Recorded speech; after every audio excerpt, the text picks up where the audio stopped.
So hello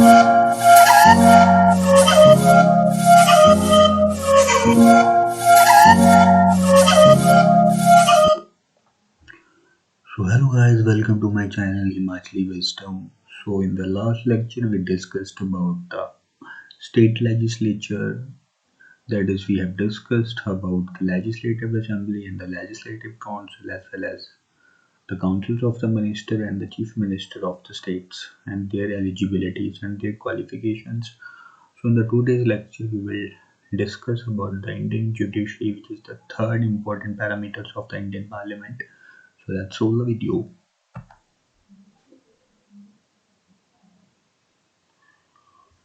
तो हमने last कुछ लेक्चर्स में देखा था कि हमने इंडियन जो पार्लियामेंट का लेजिस्लेटिव पार्ट था उसको कवर कर लिया था और एग्जीक्यूटिव पार्ट को भी कवर कर लिया था, और हमने डिस्कस किया था कि ये दोनों जो पार्ट होते हैं ये इंडिविजुअल वर्क करते हैं। Same as we have third part होता है जुडिशरी इंडियन पार्लियामेंट का, जो इंडिपेंडेंट इन दोनों से काम करता है। ये इन दोनों से बिल्कुल ही इंडिपेंडेंट काम करता है, किसी की पावर के अंडर काम नहीं करता। तो आज हम जुडिशरी इंडियन जुडिशरी के बारे में डिस्कस करेंगे। So let's roll the video.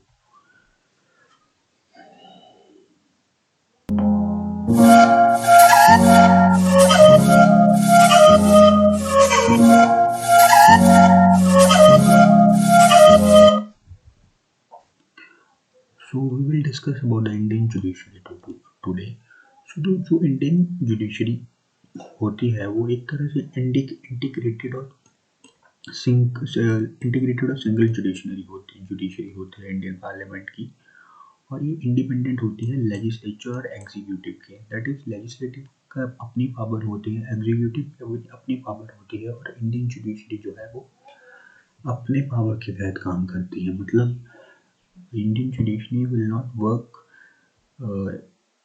in the aid of the president or not in the aid of the prime minister। इनका अपना एक इंडिपेंडेंट जो होता है क्राइटेरिया होता है डिसीजंस को करने का। तो ये एक तरह से इंडिपेंडेंट बॉडी है जो इंडियन जुडिशरी है।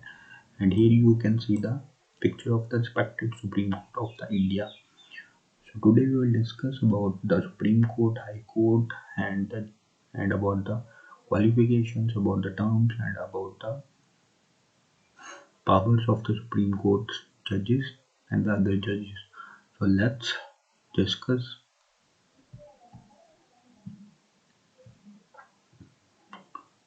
तो सबसे पहले हम देखते हैं कि जो इंडियन जुडिशरी की लीगल हायरार्की है वो किस तरह से काम करती है, उनका ऑर्डर क्या रहता है। तो सबसे पहले सुप्रीम कोर्ट आते हैं, उनके उसके बाद हाई कोर्ट आते हैं जिनको भी हम स्टेट कोर्ट भी बोलते हैं। Then we have district court, then we have session court, then we have lower court, and then we have panchayats. This video is going to be little longer, but if you watch this video in a patience mode, then I will assure you that you can't left any question in the SSC HSL or SSC CGL examination, that these questions are very important and very frequently asked in the examination. So let's discuss first about the Supreme Court of India.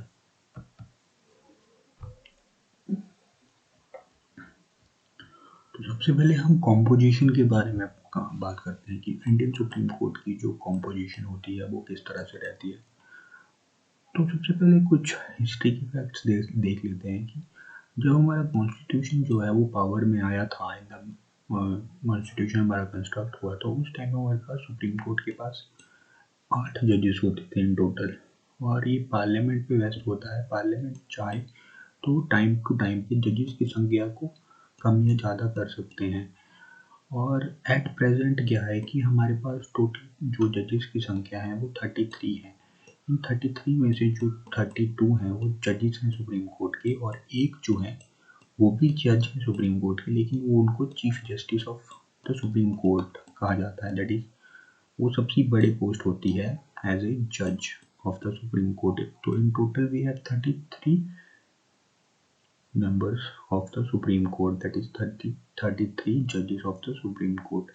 So this is all about the composition of the Supreme Court of India. So let's move to the next one.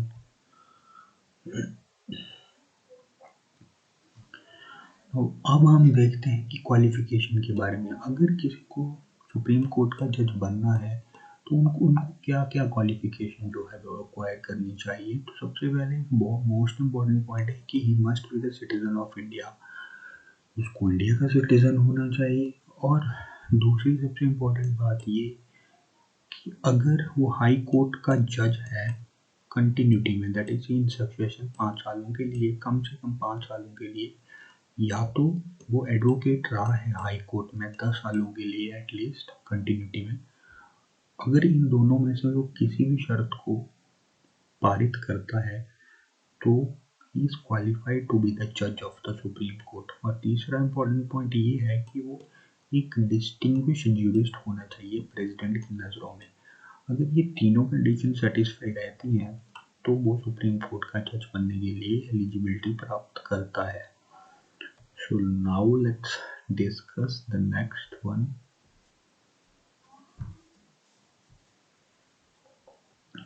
Now we will discuss about the appointment of the judges of the Supreme Court, that how the judges of the Supreme Court get their appointment.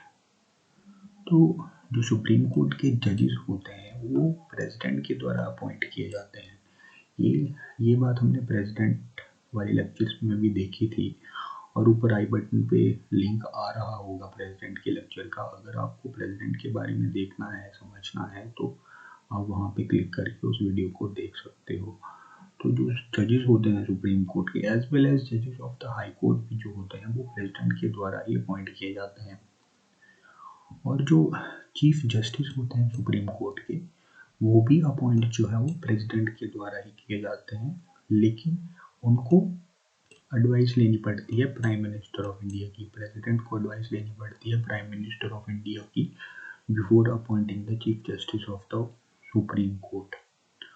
और जितने भी other जजेस होते हैं supreme court के या high court के जजेस जो होते हैं वो भी प्रेसिडेंट के द्वारा ही अपॉइंट किए जाते हैं, लेकिन प्रेसिडेंट उनको अपॉइंट तभी कर सकता है जब वो एडवाइस लें chief justice of India supreme court की और प्राइम मिनिस्टर ऑफ इंडिया की। मतलब कि चीफ जस्टिस को अपॉइंट करने के लिए प्रेसिडेंट को प्राइम मिनिस्टर की एडवाइस लेनी पड़ती है और जजेस जो होते हैं सुप्रीम कोर्ट के उनको अपॉइंट करने के लिए प्रेसिडेंट को प्राइम मिनिस्टर और चीफ जस्टिस दोनों की एडवाइस लेना अनिवार्य होता है, तभी वो उनको अपॉइंट करते हैं।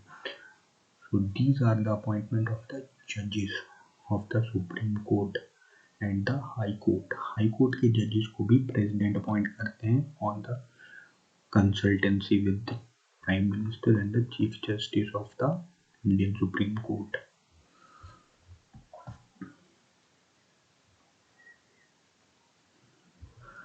Now अब हम देखते हैं कॉलेजियम क्या होता है। आपने एक टर्म सुनी होगी अगर आपने कभी सुप्रीम कोर्ट के बारे में पढ़ा होगा या सुना होगा, तो एक कॉलेजियम सिस्टम होता है।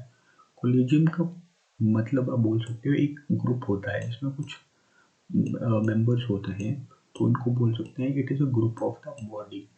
तो कॉलेजियम तो जो होता है वो is a body consisting of the chief justice of the India and 4 senior most जजेस of the supreme Court of India. तो जो कॉलेजियम होता है इसमें एक जो रहते हैं वो हमारे चीफ जस्टिस रहेंगे इंडिया के, और 4 मेंबर्स जो रहेंगे वो सीनियर मोस्ट जज होंगे सुप्रीम कोर्ट ऑफ इंडिया के। कॉलेजियम को बनाने की ज़रूरत किसके लिए पड़ती है? कॉलेजियम जो होता है ये रिकमेंडेशन देता है प्रेसिडेंट को कि हाँ, कॉलेजियम की हेल्प से जब प्रेसिडेंट को कंसल्टेंसी चाहिए होती है कि सुप्रीम कोर्ट के जजेस की ट्रांसफ़र करनी है हाई कोर्ट के जजेस की ट्रांसफ़र करनी है या फिर उनको अपॉइंट करना है, तो जब प्रेसिडेंट कॉलेजियम की एडवाइस की हेल्प से ये सब करता है तो कॉलेजियम जो है वो हेल्प करता है प्रेसिडेंट की रिकमेंडेशन करने में, ट्रांसफ़र और अपॉइंटमेंट करने में सुप्रीम कोर्ट के जजेस की। So this is all about the collegium system of the Supreme Court.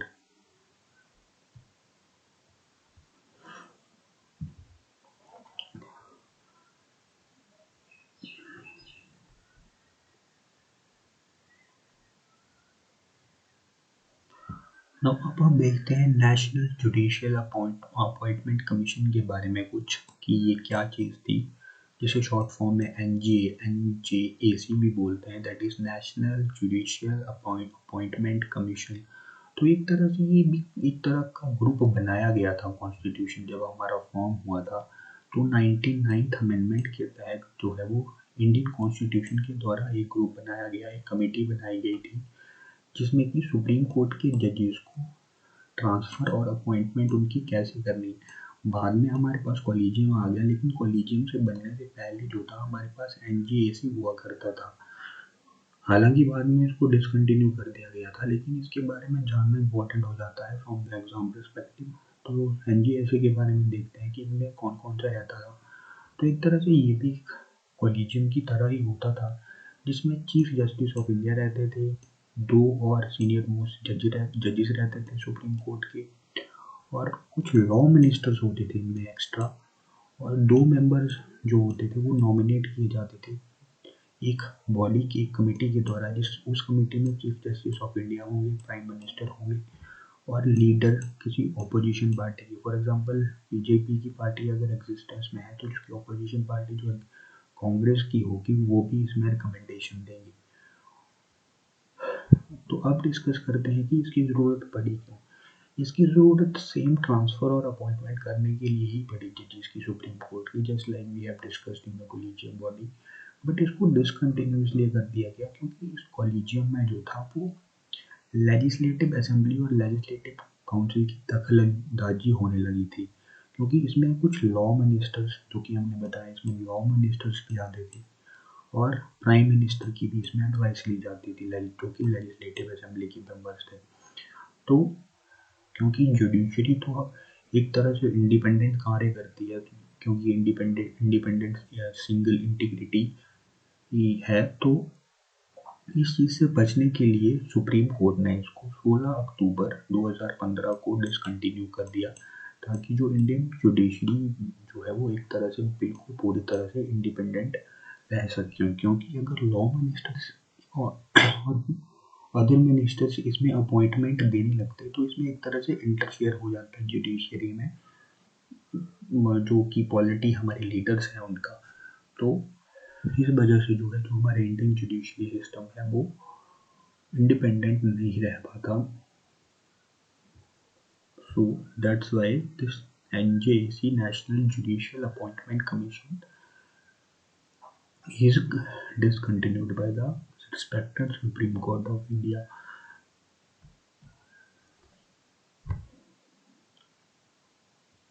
तो अब हम देखते हैं ओथ के बारे में सुप्रीम कोर्ट के जजेस की।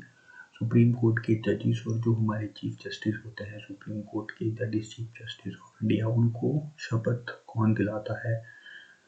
तो जितने भी जजेस होते हैं, चाहे वो जजेस सुप्रीम कोर्ट के हों, चाहे वो जजेस हाई कोर्ट के हों, और या फिर चीफ जस्टिस हो, इनको जो शपथ होती है वो प्रेसिडेंट के सामने वो शपथ लेते हैं।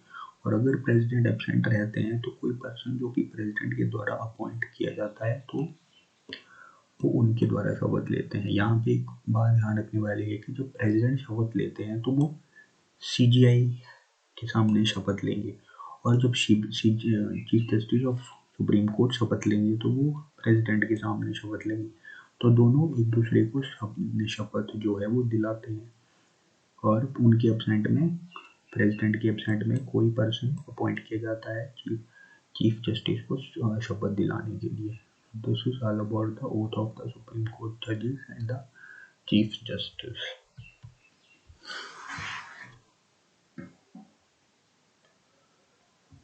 Now let's discuss about the term of the office. अब हम डिस्कस करते हैं जो सुप्रीम कोर्ट के जजेस होते हैं उनका कितना टेनर रहता है। तो जो जज होते हैं सुप्रीम कोर्ट के, वो अपना ऑफिस जो है 65 ईयर की एज तक जो है वो अटेन कर सकते हैं। 65 ईयर्स तक दे कैन वर्क। बट अगर वो चाहें तो अगर वो रेजिग्नेशन देना चाहें तो वो राइटिंग में अपना रेजिग्नेशन जो है प्रेसिडेंट ऑफ इंडिया को दे सकते हैं टाइम टू टाइम। और अगर उनको प्रेसिडेंट ऑफ इंडिया के द्वारा रिमूव किया जाए और प्रेसिडेंट ऑफ इंडिया उनको रिमूव करना चाहे तो वो पार्लियामेंट की रिकमेंडेशन से कुछ स्पेशल मेजॉरिटीज़ को पास करके कुछ कारणों से जो है वो जजेस जो होते हैं सुप्रीम कोर्ट के उनको रिमूव कर सकते हैं उनकी पोस्ट से। किन कारणों से कर सकते हैं उसके बारे में हम नेक्स्ट टॉपिक में देखेंगे। और जो सुप्रीम कोर्ट के जज होते हैं अगर वो एक बार अपनी पोस्ट से हट जाते हैं या फिर वैकेट हो जाते हैं या 65 ईयर के एज के बाद वो उनकी सर्विस पूरी हो जाती है तो वो किसी भी अन्य कोर्ट में इंडिया में कहीं भी प्रैक्टिस नहीं कर सकते आफ्टर देयर रिटायरमेंट। एक बार वो रिटायर हो गए तो हो गए।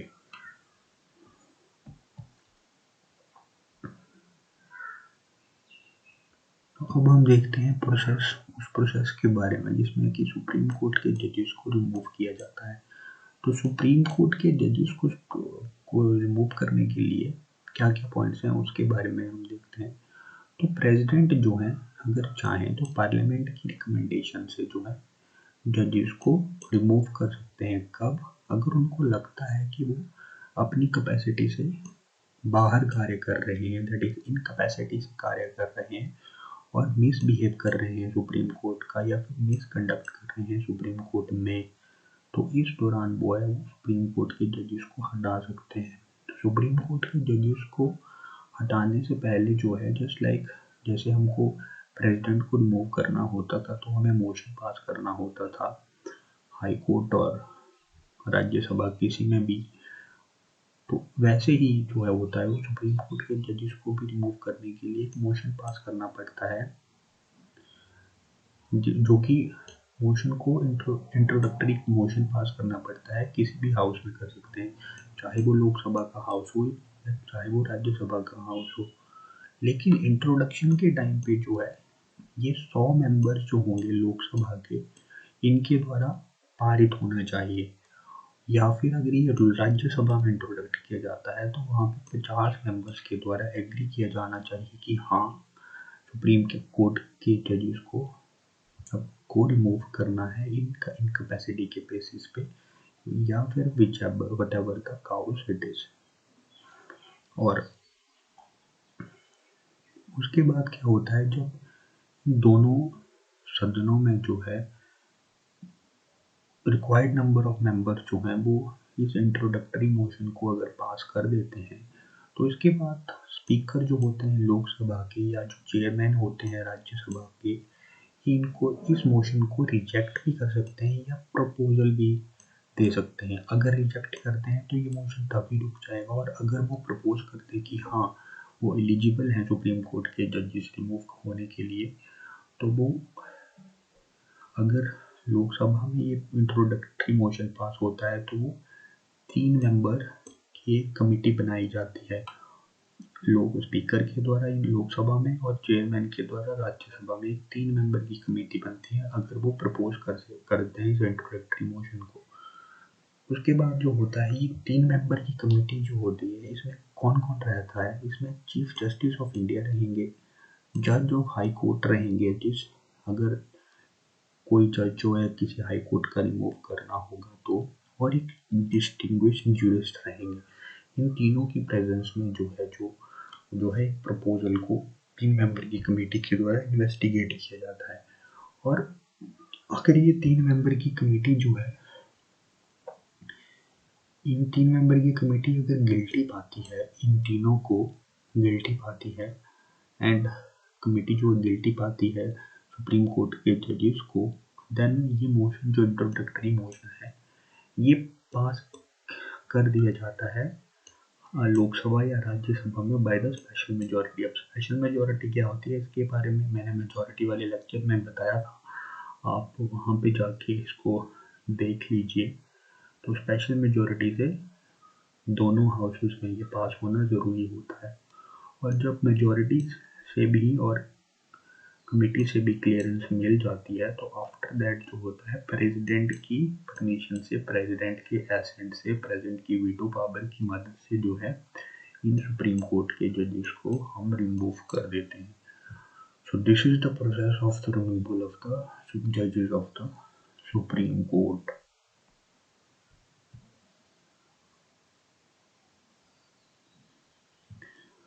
तो हमने सुप्रीम कोर्ट के बारे में पढ़ा, उनके जजेस के बारे में पढ़ा और how the supreme court will work. अब हम देखेंगे तो सुप्रीम कोर्ट के बाद का कोर्ट आता है, that is the high Court of the India. High court जो आते हैं एक्चुअली इंडिया तो इंडियन स्टेट में हर स्टेट का जरूरी नहीं कि हर स्टेट का अपना ही हाई कोर्ट हो, किसी दो स्टेट के एक हाई कोर्ट भी रह सकता है। तो यहाँ पे जो आप पिक्चर देख रहे हो ये हिमाचल प्रदेश हाई कोर्ट की है। तो हाई कोर्ट हर स्टेट में डिफरेंट हाई कोर्ट्स होते हैं, तो हाई कोर्ट को हम स्टेट कोर्ट भी कह सकते हैं। तो ये पिक्चर है हाई कोर्ट ऑफ इंडिया की, High Court of Himachal Pradesh की, क्योंकि एक स्टेट है हिमाचल प्रदेश, तो this is the state court of the Himachal Pradesh.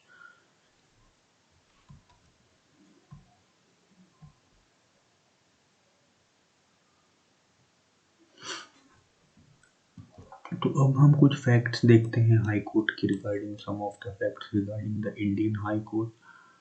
तो जो फर्स्ट हाई कोर्ट था हमारा इंडिया में, वो एस्टेब्लिश किया गया था कोलकाता में, दैट इज इन 1862 में। उसके साथ ही बॉम्बे हाई कोर्ट को और मद्रास हाई कोर्ट को एस्टेब्लिश किया गया। लेकिन जो सबसे पहला हाई कोर्ट था वो था कलकत्ता हाई कोर्ट। तो कलकत्ता, बॉम्बे और जो मद्रास हाई कोर्ट थे, ये सबसे पुराने हाई कोर्ट है इंडिया में। नॉर्मली जो है हमारा जो एवरी स्टेट में जो है एक ही हाई कोर्ट होता है, लेकिन यहाँ पर कुछ एक्सेप्शन भी है, दैट एक जो हाई कोर्ट होता है वो तो दो या दो से ज़्यादा स्टेट्स के लिए भी वर्क कर सकता है, according to the article 231 of the Indian constitution. और एट प्रेजेंट हमारे इंडिया में अभी तक 25 हाई कोर्ट हैं। और जो कलकत्ता हाई कोर्ट है हमारा, जो कि 1862 में एस्टैब्लिश हुआ था, ये सबसे पुराना हाई कोर्ट है इंडिया का, ये सबसे पहला बोल सकते हो। दैट इज कलकत्ता सबसे पहले, उसके बाद बॉम्बे और उसके बाद मद्रास। तो ये तीन हाई कोर्ट जो हैं वो सबसे पुराने हाई कोर्ट हैं इंडिया के। और जो टोटल स्ट्रेंथ है इंडियन हाई कोर्ट की वो अभी एट प्रेजेंटली 25 है। और जो मेघालय और मणिपुर और त्रिपुरा जो कि नॉर्थ ईस्टर्न स्टेट्स हैं, वहाँ के जो हाई कोर्ट हैं उन्हें 2013 में अभी ही रिसेंटली एस्टैब्लिश किया गया था। तो ये सबसे न्यू हाई कोर्ट है। कलकत्ता, बॉम्बे और मद्रास सबसे पुराने हाई कोर्ट हैं, और जो मेघालय, मणिपुर और जो त्रिपुरा है, ये कुछ सबसे रिसेंटली मेड हाई कोर्ट है। और एक बहुत इम्पोर्टेंट फैक्ट ये है कि दिल्ली ही एक ऐसी यूनियन टेरिटरी है जिसका अपना एक स्पेशल जो है वो सेपरेट हाई कोर्ट है। बाकी किसी भी यूनियन टेरिटरी ऑफ इंडिया का अपना कोई भी सेपरेट जो है वो हाई कोर्ट नहीं है। Delhi is the only UT which has special separate high court in India. तो ये थे कुछ फैक्ट्स इंडियन हाई कोर्ट्स के बारे में। तो अब हम देखते हैं नेक्स्ट। तो अब हम देखते हैं composition and appointment of the जजेस ऑफ द हाई कोर्ट। तो जो हाई कोर्ट के जजेस होते हैं उनकी कितनी कॉम्पोजिशन होती है और उनको अपॉइंट कौन करता है। तो हाई कोर्ट के जो जजेस होते हैं वहाँ पे भी एक चीफ जस्टिस कार्य करेंगे, just like the chief justice of India. वहाँ पे भी chief justice of the high court रहेंगे और कुछ और जजेस भी रहेंगे, लेकिन इन जजेस की संख्या को चीफ जस्टिस के अलावा जो है फिक्स नहीं किया गया है इंडियन कॉन्स्टिट्यूशन में। तो इसको सिर्फ प्रेसिडेंट के डिस्क्रिशनरी पावर के अंदर रखा गया है कि प्रेसिडेंट अगर चाहें तो कितने भी नंबर ऑफ जजेस को हाई कोर्ट में रख सकते हैं, including the one chief justice. या आप बोल सकते हो कि चीफ जस्टिस ही रहेंगे और उनके अलावा जो है चीफ जस्टिस की का नंबर एक फिक्स किया गया है, लेकिन उसके अलावा जितने वो जजेस हैं उनका नंबर कोई फिक्स नहीं है, तो वो ऊपर नीचे है होता रहता है। और जो इसके बाद जो हाई कोर्ट के जजेस होते हैं, जस्ट लाइक सुप्रीम कोर्ट के जजेस को और चीफ जस्टिस ऑफ इंडिया को भी प्रेसिडेंट अपॉइंट करते हैं, और जो हाई कोर्ट के जजेस होते हैं उनको भी जो है वो प्रेसिडेंट ऑफ इंडिया अपॉइंट करते हैं। कब? वो कंसल्टेंसी करेंगे चीफ जस्टिस ऑफ इंडिया से कि हाई कोर्ट, जब हाई कोर्ट के जजेस को अपॉइंट करना होगा तो प्रेसिडेंट जो है कंसल्ट करेंगे चीफ जस्टिस ऑफ इंडिया और प्राइम मिनिस्टर से और गवर्नर ऑफ द स्टेट से कि उस पर्टिकुलर स्टेट में इन जजेस को अपॉइंट करना है। और अगर उस स्टेट के चीफ जस्टिस को अपॉइंट करना होगा तो प्रेसिडेंट कंसल्ट करेंगे चीफ जस्टिस ऑफ इंडिया से, उस स्टेट के गवर्नर से और इंडियन प्राइम मिनिस्टर से। तो इस तरह से जो है वो अपॉइंटमेंट की जाती है हाई कोर्ट के जजेस की। मतलब आपको इतना याद रखना है कि हाई कोर्ट के जजेस को और सुप्रीम कोर्ट के जजेस बोथ को जो है वो अपॉइंट किया जाता है द प्रेसिडेंट ऑफ इंडिया के द्वारा।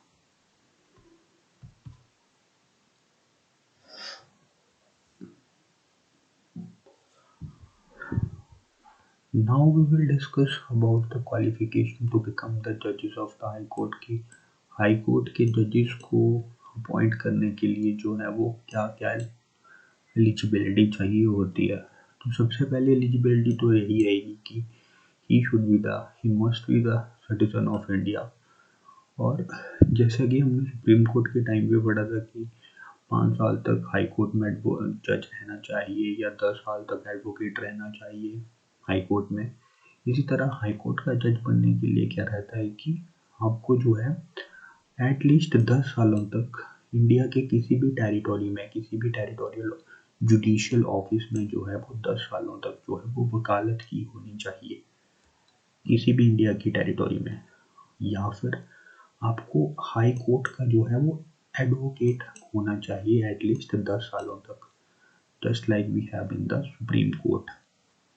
तो सुप्रीम कोर्ट के केस में आपको 5 सालों तक जो है वो एडवोकेट रहना चाहिए, 5 सालों तक जो है वो जज रहना चाहिए हाई कोर्ट में, या फिर आपको 10 सालों तक एडवोकेट रहना चाहिए हाई कोर्ट में। और हाई कोर्ट के जज बनने के लिए आपको 10 सालों तक जो है वो किसी भी इंडियन टेरिटोरी के जुडिशियल ऑफिस में 10 सालों तक प्रैक्टिशनरी आप होने चाहिए, या फिर आपको 10 सालों तक हाई कोर्ट में, किसी भी हाई कोर्ट में एडवोकेट होना चाहिए टू बी द जज ऑफ द हाई कोर्ट।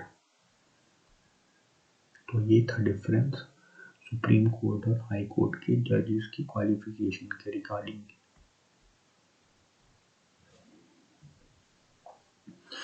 तो अब हम देखते हैं कि जो जजेस होते हैं हाई कोर्ट के उनको कौन अपॉइंट करता है। तो सिमिलरली भी है, जैसा कि हमने डिस्कस ऑलरेडी किया है कि जो जजेस होते हैं हाई कोर्ट के, उन्हें भी प्रेसिडेंट ही अपॉइंट करते हैं। जी हाँ, प्रेसिडेंट ही हाई कोर्ट के जजेस को अपॉइंट करेंगे, और जो चीफ जस्टिस होंगे हाई कोर्ट के उनको भी प्रेसिडेंट ही अपॉइंट करेंगे। और जो चीफ जस्टिस होंगे हाई कोर्ट के उनको प्रेसिडेंट अपॉइंट करते हैं after the recommendation of the governor of that particular state and the chief justice of Indian Supreme court. तो ये चीज़ हमने पहले भी डिस्कस की हुई है। और जब हाई कोर्ट के जजेस को अपॉइंट करना होगा प्रेसिडेंट ने, तो वो फिर से कंसल्ट करेंगे चीफ जस्टिस ऑफ इंडिया का, chief justice of that high Court और governor of that particular state and the prime minister of the India. तो अपॉइंटमेंट का पॉइंट थोड़ा कंफ्यूजन है in case of the supreme Court. Supreme Court में जो जजेस होते हैं उनकी अपॉइंटमेंट को जो है वो भी प्रेजेंट करते हैं with consultancy of the prime minister of the India, the chief justice of the Indian Supreme court. और जब हाई कोर्ट के जजेस को अपॉइंट करने की बात आती है तब भी प्रेसिडेंट को chief justice of the Indian Supreme Court, prime minister and the chief justice of that particular state और and the governor of that particular state से जो है वो राय लेनी पड़ती है, तभी वो उस पर्टिकुलर स्टेट के हाई कोर्ट के जजेस को अपॉइंट कर सकते हैं। तो इन लेक्चर्स को आप 1-2 बार देखिएगा, आपको कोई कंफ्यूजन नहीं रहेगा। पूरा क्लैरिफाई किया हुआ है मैंने कि कौन कौन के किस किस के जजेस को, हाई कोर्ट के जजेस को कौन अपॉइंट करेगा और सुप्रीम कोर्ट के जजेस को कौन कौन अपॉइंट करेगा। तो ये क्वेश्चन बार बार फ्रिक्वेंटली एग्जामिनेशन में पूछा जाता है। सो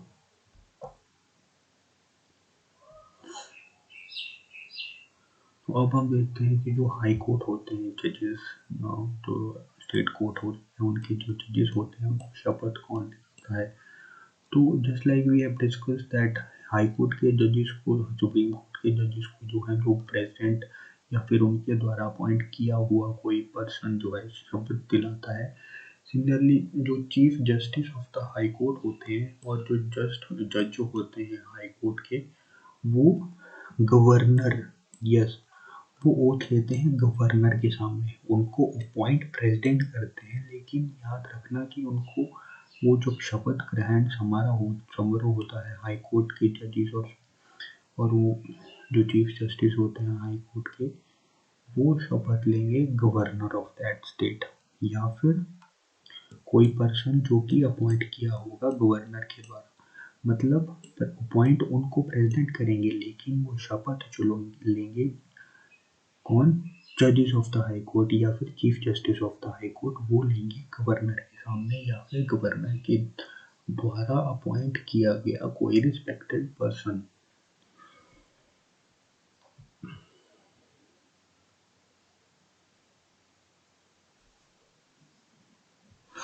तो अब हम देखते हैं कि जो जो उनका टेनर होता है हाई कोर्ट के जजेस का, वो कितना रहता है। तो जो जज होते हैं हाई कोर्ट के, वो अपना ऑफिस तब तक अटेंड कर सकते हैं जब तक कि वो 62 साल की एज के नहीं हो जाते। After the 62 years of age they will have to retire. And supreme court के केस में हमने पढ़ा था कि उनकी एज कितनी रहनी चाहिए, 65 ईयर रहनी चाहिए, और हाई कोर्ट के केस में 62 ईयर रहनी चाहिए। और अगर वो रिजाइन करना चाहे जज हाई कोर्ट के, तो सेम जब हमने सुप्रीम कोर्ट के केस में पढ़ा था कि सुप्रीम कोर्ट के जजेस भी राइटिंग में प्रेसिडेंट को दे सकते हैं, तो ये भी जो है रेजिग्नेशन के लिए राइटिंग में प्रेसिडेंट को दे सकते हैं।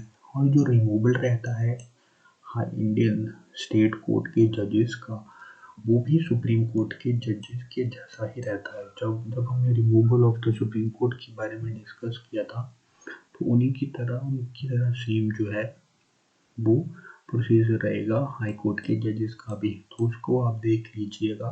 अगर आपको हाई कोर्ट के जजेस का रिमूवल के बारे में जानना है, तो उनका प्रोसीजर सेम डिट्टो जो सुप्रीम कोर्ट के जजेस के रिमूवल की तरह ही रहता है कि अगर वो किसी इनकैपेसिटी के बेसिस पे या मिसकंडक्ट करते हैं हाई कोर्ट में, तो उनको जो है एक इंट्रोडक्टरी मोशन के द्वारा both houses of the parliament, both legislative assembly और लेजिस्लेटिव काउंसिल जो होगी वो स्टेट लेजिस्लेटिव असेंबली और लोकसभा और राज्यसभा जो होगी, उनके द्वारा एक इंट्रोडक्टरी मोशन पास किया जाएगा और स्पेशल मेजोरिटी के साथ जो है हाई कोर्ट के जजेस को रिमूवल कर दिया जाएगा। यहाँ पे ध्यान रखने वाली बात ये है कि हाई कोर्ट के जजेस का रिमूवल लेजिस्लेटिव और असेंबली और लेजिस्लेटिव काउंसिल में नहीं होता है। उनका रिमूवल भी सेम सुप्रीम कोर्ट के जजेस की तरह लोकसभा और राज्यसभा में ही किया जाता है।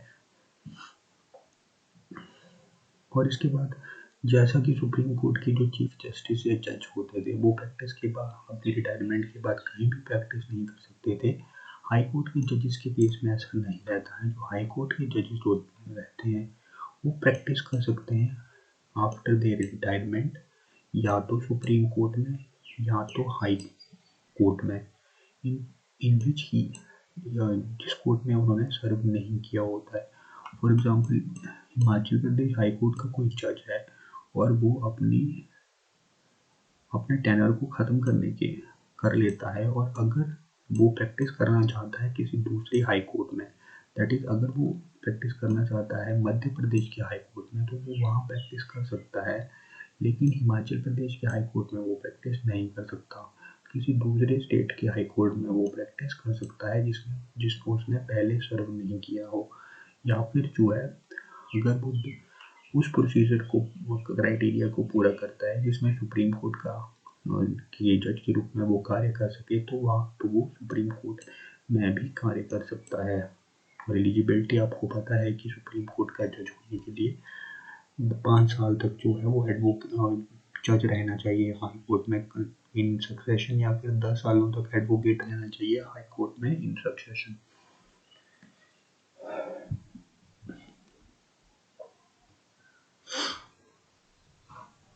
तो ये था हमारा इंडियन जुडिशरी का टॉपिक, जिसमें जो इंडियन जुडिशरी होती है हमने डिस्कस किया कि ये बिल्कुल इंडिपेंडेंट तरीके से कार्य करती है, एक इंटीग्रेटेड बॉडी होती है और किसी की पावर में कार्य नहीं करती, ये इंडिपेंडेंट कार्य करती हैं। तो हमने अभी तक legislative administration, executive administration and the judiciary of the Indian parliament. ये 3 हमारे इंडियन पार्लियामेंट के स्तंभ होते हैं जिसपे हमारा सारा गवर्नमेंट का स्ट्रक्चर चलता है। तो जुडिशरी जो होती है हमारा एक संवैधानिक कानूनी एडमिनिस्ट्रेशन है जो कि बिल्कुल जो है स्वतंत्र रूप से जो है कार्य करता है। मतलब जो रिस्पेक्टेड सुप्रीम कोर्ट है वो बिल्कुल अपना इंडिपेंडेंट तरीके से कार्य करता है। इसके बाद सुप्रीम कोर्ट जो है कुछ रिट्स भी जारी करता है जो कि हमारे फंडामेंटल की राइट्स जो हैं, जो कि हमने और भी लेक्चर्स में डिस्कस किया था। And if you would like to watch my that fundamental right video then I will give you link on the I button. By pressing that button you can watch this video. तो हमने fundamental rights के time पे, जो कि article number 32 है Indian constitution का, उसके एवज में जो है वो सुप्रीम कोर्ट कुछ रिट्स भी जारी कर सकता है। तो रिट्स की मदद से जो है वो आम सिटीजन भी अपनी, अगर उसको लगता है कि कोई फंडामेंटल राइट उसका वाइड हो रहा है तो वो रिट्स के को प्रोटेक्ट करने के लिए उन रिट्स की सहायता से जो है डायरेक्टली जो है सुप्रीम कोर्ट में अर्जी दायर कर सकता है। सो ये प्रोबेबली लास्ट लेक्चर रहेगा इंडियन पॉलिटी का। एंड अगर आपको और भी इसके रिगार्डिंग टॉपिक चाहिए इंडियन पॉलिटी के रिगार्डिंग तो आप please let me know in the comment section. और फिलहाल तो इतना ही पॉलिटी के लिए, नहीं लेक्चर्स काफ़ी रहेंगे फ्रॉम द एग्ज़ाम पर्सपेक्टिव। इसके अलावा अगर आपको और भी पॉलिटी के रिगार्डिंग लेक्चर्स चाहिए और भी डिटेल में अगर आपको पॉलिटी पढ़नी है तो please do let me know in the comment section. I will make some videos for you, and after this last video I will be making some videos on the geographical subject, और हम geography, Indian geography के बारे में पढ़ेंगे इन lectures के बाद। तब तक के लिए thank you for watching my channel. Please subscribe to my channel, please like, share and comment. And till this pandemic COVID-19 will end, please stay safe, stay at your home, keep watching my videos. Thank you. Jai Hind, Jai Bharat.